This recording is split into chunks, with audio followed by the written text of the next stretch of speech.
네, 여러분 반갑습니다. 한 주간 잘 지내셨죠? 아, 2주간인가요? 저 2주 만에 보니까 2주간 잘 지내셨죠? 네, 얼굴 보니까 되게 잘 지낸 것 같고 이제 방학도 이제 얼마 남지 않았어요. 그렇죠? 그 남은 방학 아주 알차게 의미 있게 잘 보내시고 네, 더 하나님과의 관계를 가까이 하는 우리 모두가 되기를 바랍니다. 네, 아직 기도가 끝났는데 아직 기도하는 친구가 있네요. 네. 자, 오늘 말씀 같이 보도록 할게요. 오늘 말씀은 마태복음 16장 13절부터 우리 17절까지 말씀 보도록 하겠습니다. 마태복음 16장 13절부터 17절까지 말씀 우리 같이 한 절 한 절 보도록 할게요.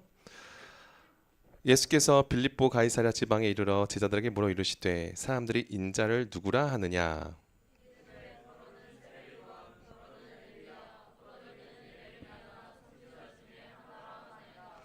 이르시되 너희는 나를 누구라 하느냐.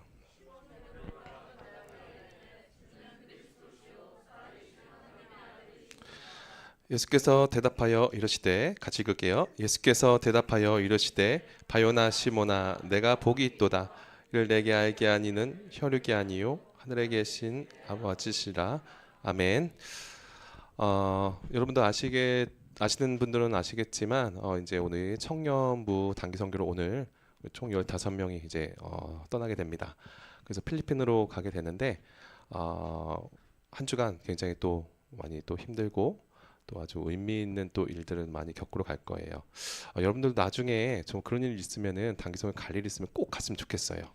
빚을 내서라도 가면은 여러분 평생 잊지 못할 대출 우리 선생님들 통해서 대출 받으셔서 꼭 가시면은 여러분 평생 잊지 못할 그런 의미 있는 것들을 많이 얻을 수가 있을 거예요.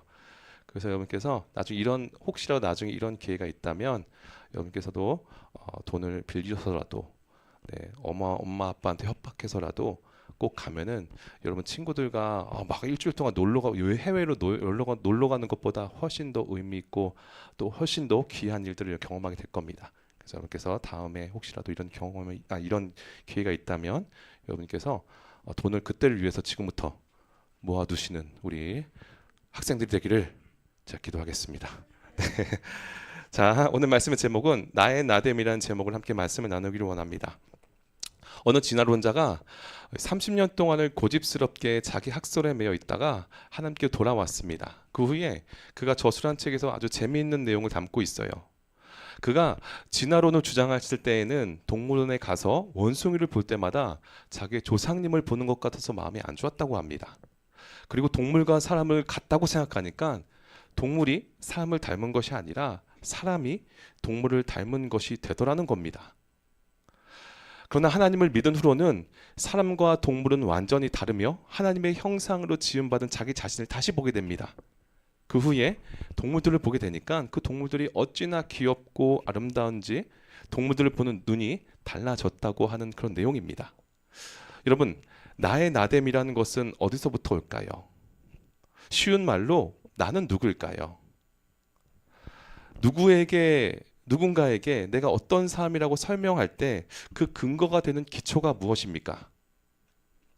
사는 곳, 학업 성취도, 재산 수준, 나의 가족이 될 수도 있겠지만 그보다 더 근본적인 것이 바로 내가 무엇을 위해 살고 있는가입니다. 다시 따라해볼까요? 나의 나됨은 내가 무엇을 위해 살고 있는가다. 네. 다른 말로 나의 나됨은 내 삶의 목적이 무엇인가에 의해서 정해지는 겁니다. 내가 누구냐 하는 대답은 내가 무엇을 목적으로 삼고 살고 있냐는 거예요. 결국 삶의 목적은 내 인생의 가치와 삶의 질을 결정해 주는 겁니다. 아무리 재주가 많고 지식이 있고 능력이 있는 삶이라 할지라도 그가 사는 목적이 뭔가 세상 것을 취하려는 것이었다면 허무한 인생이 되고 마는 것이죠. 반면에 이렇다 할 능력이 없는 삶이라 하더라도 거룩한 목적, 즉 하나님을 향한 목적을 두고 살면 그 사람의 삶 자체가 진정 가치 있는 의미를 가지게 되는 겁니다. 그래서 나의 나됨이라고 하는 문제는 인생에서 가장 시급하고 근본적인 문제이고 실제적인 문제라는 거예요. 우리가 당신은 누구입니까? 라는 질문에 대해 확실하게 답변을 하지 못한다면 우리는 아주 중요한 것을 깨닫지 못하고 있는 것입니다. 우리는 이 치열하고 죄된 세상을 살아가면서 중심을 잃지 않으려면 매일매일 나의 나됨을 확증해야만 한다는 거예요. 내가 누구인지 잊으면 안 된다는 겁니다. 오늘 본문 속에서 예수님은 제자들에게 다른 사람들은 나를 누구라 하느냐, 그리고 너희들은 나를 누구라 하느냐라고 물으십니다. 이 질문을 얼핏 보면 예수님께서 예수님 되심을 묻고 계신 것 같지만 그것이 아닙니다. 좀 더 깊이 이해하고 보면 아주 중요한 의미가 있다는 거예요. 예수님께서 제자들에게 너는 누구냐, 나는 누구냐라고 묻지 않으십니다. 너는 나를 누구라고 고백하고 있느냐라고 묻고 계신 거예요. 네, 한 PPT 넘겨주시겠어요?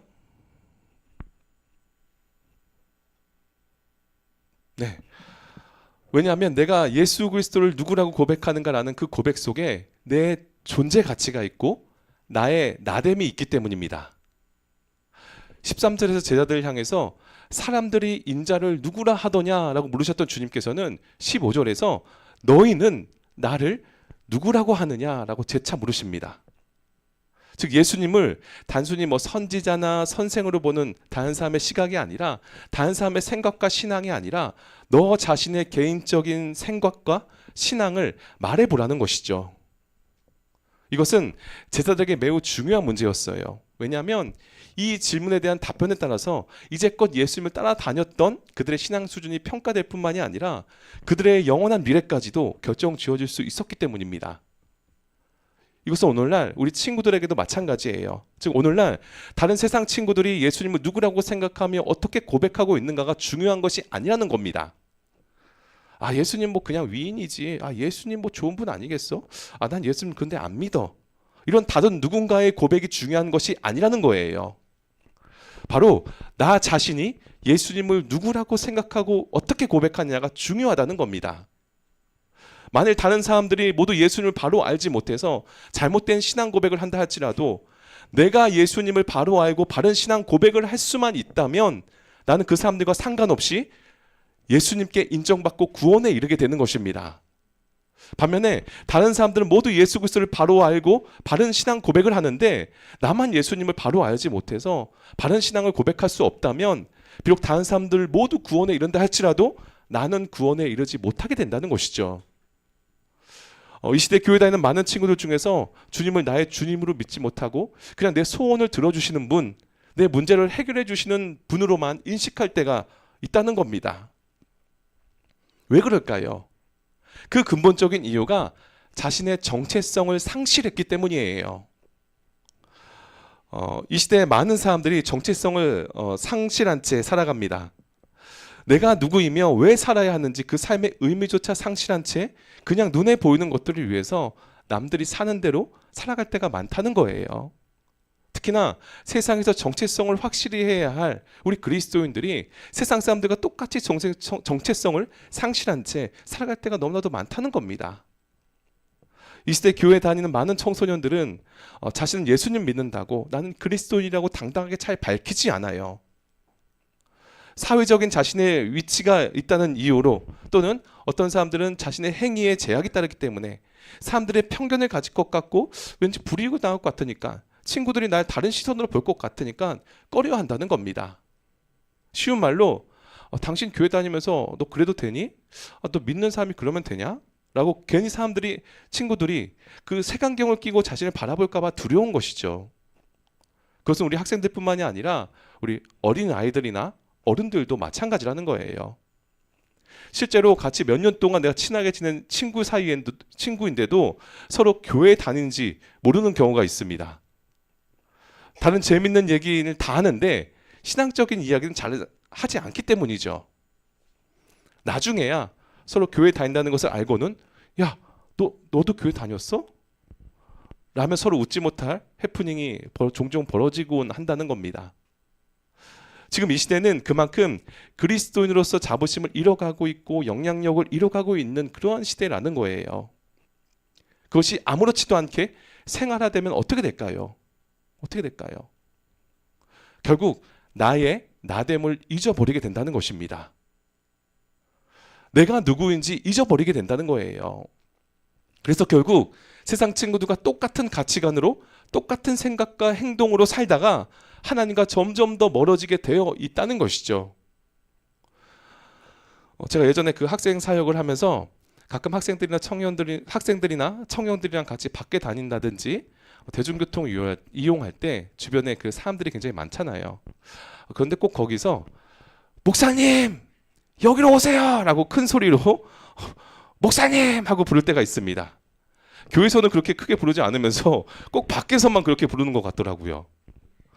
근데 생각해 보니까 저 친구 하는 말이 틀린 건 아닌데 쟤는 좀 나와서는 좀 조용히 부르면 될 것이지 왜 이렇게 나 크게 부르고 있지?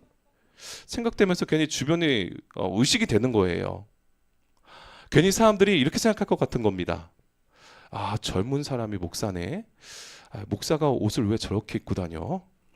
목사가 왜 이렇게 잘생겼어? 라는 생각은 안 하겠죠? 이런 생각들을 괜히 할 것 같은 거예요. 혼자만의 상상이죠. 그런데 정작 다른 사람들은 신경도 안 쓰겠지만 그냥 제 생각인 거예요. 그런데도 밖에서 크게 목사님 하면 괜히 주변이 의식되고 신경 쓰이더라고요. 그런데 그 가운데 하나님께서 깨닫게 하신 것이 있어요. 그리고 저 역시도 전에 교회 담임 목사님과 이렇게 거리를 다닐 때가 있었거든요. 그리고 부교육자들과 담임 목사님 같이 다녔는데 담임 목사님이니까 목사님 일로 오세요라고 이렇게 이야기했어요. 그러니까 목사님이 농담식으로 이렇게 이야기하더라고요. 나와서는 사장님이라고 부르라고. 네, 그러는 거예요. 그래서 네? 그럼 저는 뭔가요? 그러니까 전 대리할까요? 네, 이렇게 했던 그런 기억이 납니다. 목사님들도 약간 밖에서 그렇게 많이 크게 부르면은 부담스러워한다는 거예요. 그런데 그 가운데 하나님께서 깨닫게 하신 것이 있어요. 학생들이 많은 사람들 앞에서 나를 목사님이라고 불러줌으로써 제 정체성을 다시 한번 일깨워 준 겁니다. 그러니까 내 행동이나 언행을 좀 더 조심하게 되더라고요. 밖에서 말을 좀 강하게 할 것을 좀 부드럽게 하게 되고 그리고 조심스럽게 말하게 되고 제 행동을 주의하게 되더라는 겁니다. 그 학생은 목사님이라고 불렀지만 제 마음속에 받아들여지는 거는 너 목사니까 목사답게 행동해 라고 들리는 것만 같았어요. 이렇게 되니까 저 스스로를 절제하게 되고 평소에 생각하지도 못한 부분들이 죄라는 것을 깨닫게 되더라고요. 친구들도 마찬가지입니다. 우리의 가정이나 학교 누군가를 만났을 때 어디에서든지 내가 그리스도인이라는 것을 부끄러워하지 마시고 숨기지 마시고 교회 안 다니는 척하지 마시고 틈만 나면 드러내세요. 나의 행동이 제약되는 것 같다고요? 아니에요. 내 행동에 제약되는 것이 아니라 그들에게 빛을 비추는 행위가 되는 것입니다. 나가서 예수 믿으시오라고 굳이 말하지 않아도 내 삶을 통해서 예수 그리스도가 드러나게 된다는 겁니다. 내가 그리스도인이라고 계속 고백함으로써 나 스스로 절제하게 되고 죄와 멀어질 수 있도록 내 정체성을 스스로 확인시켜주는 하나의 방법이 되기도 한다는 겁니다. 친구들, 나의 나됨은 나의 학교, 나의 직업, 사회적 위치, 재산 수준으로부터 오는 것이 아니라 내 안에 계신 주님으로부터 온다는 겁니다. 그 주님을 믿고 내가 알아간다면 내가 누구인지 잊지 않게 되는 것이죠. 하나님을 진정으로 고백하는 순간 내가 하나님의 형상으로 지음받은 소중한 존재임을 알게 되는 거예요. 흔히 아이들에게 철들었다라는 그런 말을 합니다. 친구들 혹시 집에서 또는 주위에서 철들었다는 말을 혹시 자주 듣습니까? 아니면 너 언제 철들래? 이 말 많이 듣습니까? 어떤 말 더 많이 들어요? 너 철들었구나. 우리의 철들었구나라는 말 많이 들어요? 아니면 야, 너 대체 언제 철들래? 이 말 많이 듣나요? 손 들어볼까요? 엄마, 너 주위 사람들한테 너 많이 철들었구나라는 말 듣는다. 손. 하나, 둘, 셋, 넷, 오, 6명 정도 되네요. 그러면 너 대체 언제 철들래? 자, 손 들어볼까요? 선생님들 두 분 다 쪼르륵 다 드셨네요. 아직까지 들으시는 건 아니시겠죠? 네. 저기도 있고. 네. 지금도 들을 수 있습니다. 이게 나이와 상관없이 주위 사람들로부터 이러한 말들을 들을 수가 있다는 것이죠. 그런데 쳐들었다는 말의 개념이 뭘까요?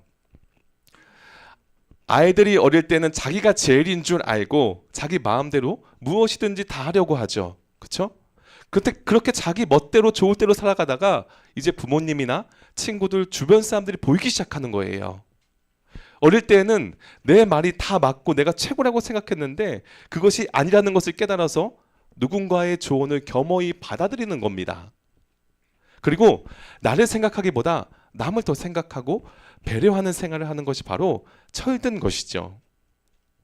성경의 가르침은 바로 이웃을 배려하고 이타적인 삶을 살라고 가르칩니다.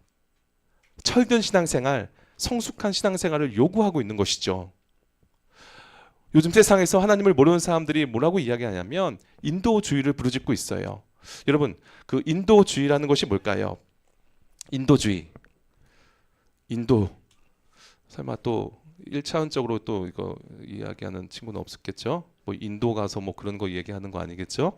인도주의 뭘까요? 인도. 제가 이 국어 사전을 찾아보니까 이렇게 정의하고 있더라고요. 같이 한번 읽어볼까요? 시작. 인간의 존엄성을 최고의 가치로 여기고 인종, 민족, 국가, 종교 따위의 차이를 초월하여 인류의 안녕과 복지를 피하는 것으로 이상으로 여기는 사상이나 태도. 네, 지금 이 세상에서는 인도주의를 부르짖고 있다는 겁니다. 참 좋은 말이죠. 인간이 한마디로 최고다. 인간이 최고의 가치를 지닌다. 인간 중심적으로 우리는 살아가야 된다라고 부르짖고 있는 겁니다.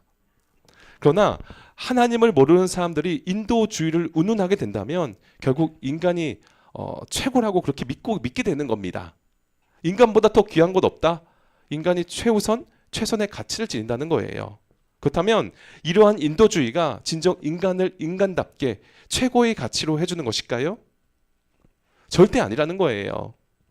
인간의 가치는 아무리 자기가 스스로 높인다 하더라도 그 한계가 분명히 있고 결국 무너질 수밖에 없다는 겁니다. 절대적이지 않고 상대적이라는 거예요. 권력 앞에서 너무나도 쉽게 무너지는 것이 바로 인도주의라는 겁니다. 자꾸 누군가 나를 비교하면서 등급을 매기게 되고 귀한 사람, 천한 사람을 나누게 된다는 거예요. 그렇다면 사람을 사람으로 알아보고 그 진정한 가치를 인정받기 위해서는 어떻게 해야 할까요? 근본적으로 먼저 우리는 하나님을 알아야 한다는 것이죠. 하나님 없는 세계에 사람이 어디 있습니까? 그 가치가 어디 있냐는 거예요. 하나님 없이 사람의 가치를 아무리 논한다 할지라도 결국 원숭이의 가치밖에 되지 않는다는 겁니다. 동물이 사람이 되었다고 믿는 진화론자들은 그 이상의 말을 더 할 수가 없다는 것이죠. 결국 그 인생에 하나님이 없으면 진정 가치 있는 사람이 될 수가 없는 것입니다. 즉 신본주의가 없는 인본주의를 운운한다는 것은 참 답답한 이야기인 거예요. 친구들 잊지 마세요. 인간이 하나님을 아버지로 창조주로 고백한 후에 비로소 인간이 인간 되어지고 그 존재가 귀하고 소중해진다는 것을 잊지 마시기를 바랍니다. 그러니까 인간의 진정한 정체성은 하나님을 믿음으로부터 시작된다는 거예요. 우리는 예수님을 구주로 고백하며 십자가를 바라봅니다. 예수께서 우리를 위하여 십자가에 돌아가셨다는 그 엄청난 사건은 먼 옛날 이야기가 아니라는 것이죠. 이 사건을 통해서 내가 얼마나 죄인이었는지를 깨닫습니다. 죄인된 나의 모습을 보면서 동시에 내가 얼마나 귀중한 존재인지를 깨닫게 되는 거예요. 십자가의 대가를 지불하면서까지 구원한 나이기 때문입니다. 나의 나됨의 가치가 무궁무진한 깊은 가치가 십자가 그 안에 숨겨져 있다는 사실입니다. 우리 삶의 본질 되시는 예수 그리스도를 붙들고 믿는다면 내가 누구인지 절대 잊지 않게 된다는 거예요. 장마철이 되면 홍수가 나는 것을 종종 보게 됩니다. 이 뉴스를 통해서 보니까 헬리콥터가 와서 줄사다리를 내리고 사람들 차례차례 줄을 잡고서 그렇게 구조가 되고 있는 모습을 우리는 여름철에 쉽게 보게 됩니다. 이 구조되는 사람이 그 줄을 잡고 힘겹게 올라가는 것이 아니라 일단 붙들기만 한다면 위에서 헬기 안에 있는 그 도로래를 이용해서 끌어올려 주더라고요.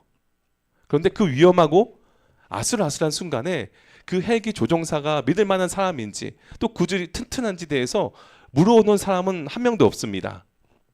두말할 것 없이 그냥 다 내려놓고 완전히 줄만 의지하고 믿고 붙은 것이죠. 그런데 구조받아야 할 사람이 저 위에서 끌어올리는 사람이 누구냐고, 뭐 자격증은 있냐고, 믿을 만한 사람이냐고, 또 경력은 어떻게 되냐고 따지고 대드는 사람이 있다면 살아남을 수가 있을까요? 그런 말을 하면서 조종사의 자격을 의심한다면 보는 사람들이 모두 욕을 할 것이며 저런 못된 인간은 구해주지 말아야 된다고 말할 것입니다. 아무리 그를 구원하려고 해도 구조대를 믿지 않고 불안해해서 구조주를 잡기를 거부한다면 결국 구조될 수가 없다는 거예요. 마찬가지로 죄의 늪에 빠져 허우적대는 우리는 진정한 구원자 되신 그 예수님을 나의 구주로 진정 믿어야 하고 받아들여야 한다는 것입니다. 그분이 내민 손을 우리는 붙잡아야 한다는 것이죠. 요한복음 1장 12절에 이렇게 말씀합니다. 우리 같이 읽어볼까요? 시작. 영접하는 자, 곧 그 이름을 믿는 자들에게는 하나님의 자녀가 되는 권세를 주셨으니 아멘. 네, 그 이름을 믿는 자는 구원을 얻고 하나님의 자녀가 되는 권세를 주셨다는 것이죠.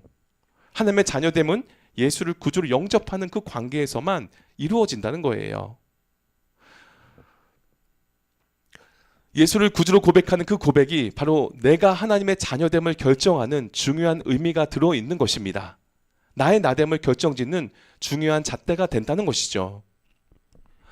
예수님께서는 3년 동안 병자들을 고치시고 이적을 행하셨습니다. 그리고 말씀과 행동으로 많은 것을 가르치셨어요. 이제 마지막 순간에 너는 나를 누구라 하느냐라는 그 질문에 베드로가 뭐라고 고백해요? 주는 그리스도시요 살아계신 하나님의 아들이십니다 라고 답변을 합니다. 그러자 예수님은 이것은 사람이 너에게 알게 하신 것이 아니라 하나님이 너에게 알게 하신 것이다. 즉 고백 자체가 하나님의 선물임을 말씀하셨습니다. 만약에 예수님께서 베드로에게 물으실 때 베드로가 당신은 병든 사람을 잘 고치니까 당신은 의사입니다. 당신은 좋은 분입니다. 또는 당신은 날 성공시켜줄 분입니다 라고 대답했다면 어떻게 되었을까요? 예수님께서 참 허탈해하시고 실망하셨을 거예요. 이 시대 많은 기독교인 중에서 때때로 예수님을 잘못 고백할 때가 있습니다. 예수님은 그냥 병 고치시는 분, 기적을 나타내시는 분, 내 소유를 좀 넉넉하게 채워주시는 분, 시험 잘 보게 해주시는 분, 그렇게 소원 성취를 위해서 존재하는 분으로 잘못 고백하는 경우가 있다는 겁니다. 참 안타까운 일이죠. 그런데 우리의 고백은 구체적이고 분명해야 합니다. 내가 병들든지 건강하든지 가난하든지 부하든지 시험을 못 보든지 잘 보든지 성공하든지 죽든지 살든지 그리스도에 대한 우리의 고백은 주는 그리스도시요 살아계신 하나님의 아들이십니다 라는 그 베드로의 고백과 같아야 한다는 거예요. 다시 따라해 주시겠습니까? 주는 그리스도시요 살아계신 하나님의 아들입니다. 네, 이 믿음의 고백을 통해 내가 제사함을 받고 거듭나서 주의 자녀가 됐다는 것을 깨닫게 되는 것입니다. 이제 말씀 맺으려고 합니다. 여러분, 오늘 그 말씀에서 예수님께서 베드로에게 너는 나를 누구라고 고백하느냐라고 물으셨던 것처럼 오늘날 우리들에게 동일하게 너는 나를 누구라고 고백하느냐라고 묻고 계신 겁니다. 여러분들에게 있어서 예수님은 누구십니까? 이 물음에 대해서 여러분 어떻게 답하시겠습니까? 이 고백에는 바로 나의 나됨이 있다는 것이죠. 인간의 진정한 정체성은 바로 그리스도를 나의 구주로 믿음으로부터 시작됩니다. 그리스도에 대한 나의 바른 고백이 있어야 하고 바로 그 가운데 나의 나됨이 있다는 겁니다. 물론 고백하게 하시는 이는 하나님이시요 고백을 끝까지 지켜주신 이도 하나님이십니다. 베드로가 예수님을 부인하고 갈릴리로 갔지만 또 예수님께서 친히 찾아가셔서 너는 나를 사랑하느냐 하시며 다시 고백을 새롭게 해주시고 새 힘을 주셨습니다. 그런데 베드로는 몇 번이고 휘청거리면서 이 고백을 따라 살지 못할 때가 많았다는 거예요.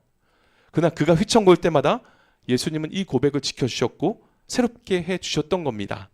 그리고 그는 이 고백과 함께 끝까지 믿음을 지킴으로써 순교하게 되었고 그 고백으로 오늘날까지 교회가 세워져 가고 있다는 것입니다. 친구들, 바로 이 고백 안에 내가 있고 내 존재가 있고 내 미래가 있다는 거예요. 우리는 구체적인 생활 속에서 매 순간마다 주는 그리스도시요 하나님의 아들입니다 라는 그 믿음의 고백이 항상 있어야 한다는 겁니다. 내 안에 계신 주님을 날마다 고백하는 것, 그 안에 진정한 나의 나됨이 있기 때문이에요. 내가 누구인지 깨닫게 만들고 이 세상에서 내가 어떻게 살아가야 할지 그 길을 알게 해주는 이정표와 같은 역할을 한다는 것입니다. 즉 매 순간마다 내게 주어진 삶 가운데 주는 그리스도시고 살아계신 하나님의 아들이시라는 그 고백이 있어야 한다는 거예요. 다시 따라해 볼까요? 주는 그리스도시고 살아계신 하나님의 아들이십니다. 네, 바로 그분께서 날 구원하셨고 이끄신다는 그 확신이 있을 때 우리는 그리스도인다운 삶을 살아가게 된다는 것입니다. 우리 그거 사실 잊지 마시고 믿음으로 나아감으로써 그 고백과 언제나 그 고백과 함께함으로써 우리 믿음의 청소년들이 되시기를 주님의 이름으로 축복합니다. 기도하겠습니다. 우리가 다 찬양하고 같이 우리 기도하는 시간 갖도록 하겠습니다.